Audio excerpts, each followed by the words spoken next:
আসসালামু আলাইকুম রহমতুল্লাহি ওবরাকাতুহু। আপনারা দেখতে পাচ্ছেন আমাদের পটুয়াখালী জেলায় মিজানুর রহমান আজহারি হুজুর আজকে দুপুরে এসে পড়েছেন। তার মূল বক্তব্য রাখবেন সন্ধ্যার পরে। আজকে দেখুন তার মাহফিল দেখার জন্য, শোনার জন্য কত লাখ লাখ লোক এসেছেন আমাদের পটুয়াখালীতে। বিভিন্ন জেলা থেকে এসেছেন এই হুজুরের মাহফিল দেখার জন্য। মিজানুর রহমান আজহারি কি বলে শুনেন।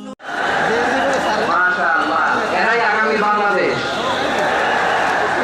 এরাই বাংলাদেশ। এদের হাতেই নিরাপদ আমার লাল সবুজের পতাকা, এদের হাতেই নিরাপদ আমার ৫৬,০০০ বর্গ মাইলের প্রতিটি ইঞ্চি মাটি।